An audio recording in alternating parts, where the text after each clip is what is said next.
کبھی سوچا ہے کہ ایک ننھا سا بچہ جو ابھی ابھی اس دنیا میں آیا ہے وہ کیا جانتا ہے؟ کیا اس کا ذہن ایک بالکل خالی کاغذ کی طرح ہوتا ہے یا وہ اپنے ساتھ کوئی علم لے کر پیدا ہوتا ہے؟ چلیں آج اس دلچسپ راز سے پردہ اٹھاتے ہیں۔ لیکن یہاں سب سے بڑا مسئلہ کیا ہے؟ ہم ایک ایسے بچے سے جو بول نہیں سکتا یہ کیسے پوچھ سکتے ہیں کہ اسے کیا پسند ہے؟ یہ تو ایک بہت مشکل سوال لگتا ہے نا؟ دیکھیں نا، وہ بول نہیں سکتے، اشارہ نہیں کر سکتے، ایسے میں ان سے بات کرنا تو ناممکن سا لگتا ہے۔ لیکن سائنسدانوں نے ان کے ذہن کو سمجھنے کا ایک بہت ہی انوکھا طریقہ ڈھونڈ نکالا ہے۔ اس کا جواب ایک بہت ہی بنیادی ایک قدرتی چیز میں چھپا ہے، سکنگ یعنی چوسنے کا عمل۔ یہ ایک ایسا قدرتی ریفلیکس ہے جس پر بچوں کا کوئی کنٹرول نہیں ہوتا۔ ان کے منہ میں کچھ بھی رکھیں وہ فوراً اسے چوسنا شروع کر دیں گے۔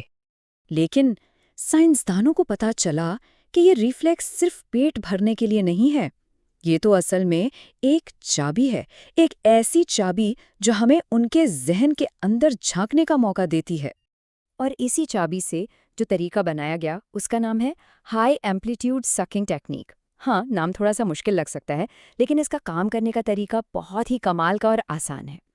تو ہوتا یہ ہے کہ ایک خاص قسم کی پیسیفائر یعنی چوسنی کو ایک ساؤنڈ سسٹم سے جوڑ دیا جاتا ہے۔ اب یہ سسٹم بچے کے چوسنے کی رفتار کو ناپتا ہے۔ جب بچہ تیزی سے چوستا ہے تو ایک خاص آواز چلتی ہے، اور جب وہ دھیرے چوستا ہے تو آواز یا تو بدل جاتی ہے یا پھر بالکل بند ہو جاتی ہے۔ تو اس کا سیدھا سا مطلب یہ نکلا کہ بچے جس آواز کو پسند کرتے ہیں نا، اسے سننے کے لیے وہ زیادہ محنت کرتے ہیں، یعنی تیزی سے چوستے ہیں، اور اگر انہیں آواز پسند نہ آئے تو بس وہ اپنی رفتار کم کر دیتے ہیں۔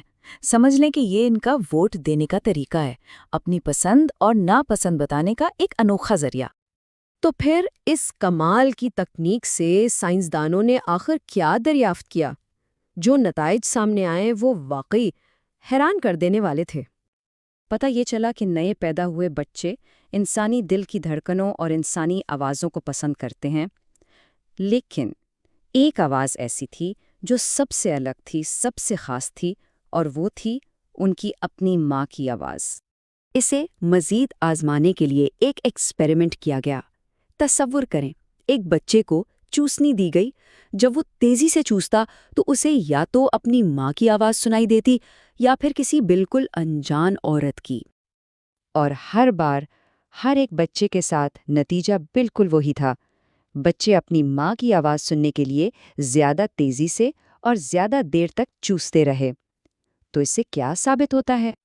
دیکھیں، اس سے دو حیرت انگیز چیزیں ثابت ہوتی ہیں۔ پہلی تو یہ کہ صرف چند دن کا بچہ بھی دو الگ الگ آوازوں میں فرق کر سکتا ہے، جو کہ اپنے آپ میں ایک بہت بڑی بات ہے۔ اور دوسری، جو شاید اس سے بھی زیادہ اہم ہے، وہ یہ کہ وہ پیدا ہوتے ہی اپنی ماں کی آواز کو نہ صرف پہچانتے ہیں بلکہ اسے پسند بھی کرتے ہیں۔ لیکن بات صرف یہیں تک نہیں ہے۔ یہ دریافتیں ہمیں صرف ماں اور بچے کے رشتے کے بارے میں نہیں بلکہ زبان سیکھنے کے عمل کے بارے میں بھی ایک بہت گہرا راز بتاتی ہیں۔ چلیں ایک اور ایکسپیریمنٹ دیکھتے ہیں۔ اس میں ایک ایسی خاتون تھیں جو دو زبانیں بول سکتی تھیں۔ انہوں نے نئے پیدا ہوئے بچوں کو ایک ہی کہانی سنائی، کبھی انگریزی میں اور کبھی ہسپانوی میں۔ تو بچوں نے پہلے انگریزی میں کہانی سنی اور پھر اسی خاتون کی آواز میں وہی کہانی ہسپانوی میں سنی۔ اور یہاں بھی نتیجہ بالکل واضح تھا۔ آسٹریلیا میں جو بچے تھے انہوں نے انگریزی سننے کے لیے زیادہ محنت کی، جبکہ اسپین کے بچوں نے ہسپانوی زبان کو ترجیح دی۔ مطلب وہ صاف صاف اپنی مادری زبان کو چن رہے ہیں۔ لیکن یہ ممکن کیسے ہے؟ ایک 2 دن کا بچہ 2 زبانوں میں فرق کیسے کر سکتا ہے؟ اس نے تو ابھی دنیا میں قدم رکھا ہے۔ اس کا جواب اتنا گہرا ہے کہ سن کر حیرت ہوگی۔ جواب یہ ہے کہ سیکھنے کا عمل پیدائش کے بعد نہیں بلکہ ماں کے پیٹ میں ہی شروع ہو جاتا ہے۔ بچے پیدا ہونے سے پہلے ہی اپنی مادری زبان کی دھن، اس کے اتار چڑھاؤ کو سن رہے ہوتے ہیں اور سیکھ رہے ہوتے ہیں۔